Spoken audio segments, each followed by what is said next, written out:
viewers, the Israel-Hamas war has entered the 46th day, but it is this day that has restored the hopes of all the families who await the release of their loved ones, who are held hostage by Hamas, because today the Israeli cabinet approved a 4-day truce with the Palestinian terrorist group for the release of 50 hostages. The war has been paused for the release of 50 women and children as well. As part of the deal, Israel has been asked to release terrorists who have been held as prisoners of war. Along with this, the Hamas terror group has also said that for every 10 additional hostages released, there would be an extra day of truce. However, Israeli Prime Minister Netanyahu has vowed to wipe out Hamas after securing all the hostages. Meanwhile, US President Joe Biden and Vice President Kamala Harris welcomed the ceasefire agreed by Israel.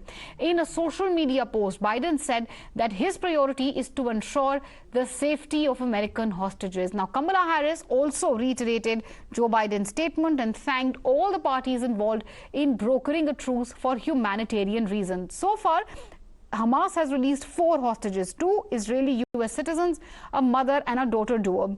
That is Judith, Natalie and Rhiannon. The duo was taken hostage by Hamas on 7th October in the surprise raid in Israel that killed 1,400 people.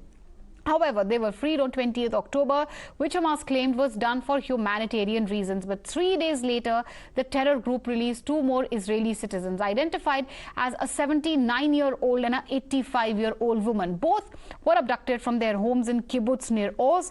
Their husbands, however, remain in Gaza.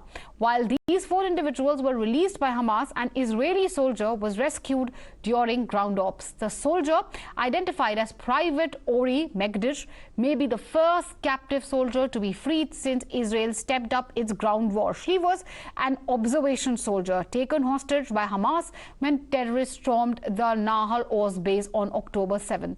Megdish was believed to have been held alone, though other members of her unit were captured by Hamas in the onslaught. Meanwhile, within hours of the passage of ceasefire deal, the Hamas reportedly violated the truce deal and allegedly conducted strikes on southern Israel.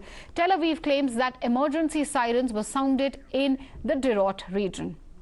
All right, Rishabh is joining us live on the broadcast. Rishabh, this is certainly a big breakthrough in the Israel-Hamas war, in the deadlock as far as the hostage situation is concerned. Israel has not only agreed to a temporary truce, but has also said that for every 10 hostages released, they will give a 1-day pause in war.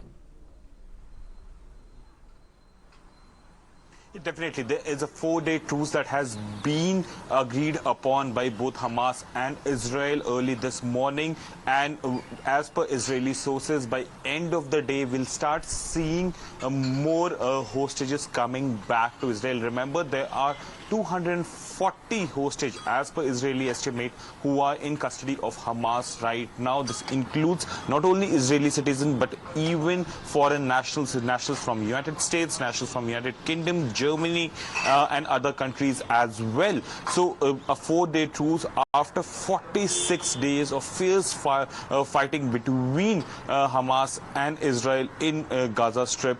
Now the 4-day truce has been announced. Qatar has mediated for this whole truce, and now what we are learning that if Hamas as you rightly said, but has Hamas violated ceasefire as Israel claiming? We'll have to wait and watch. But Rishabh, thank you for joining us. Let's take a look at the maiden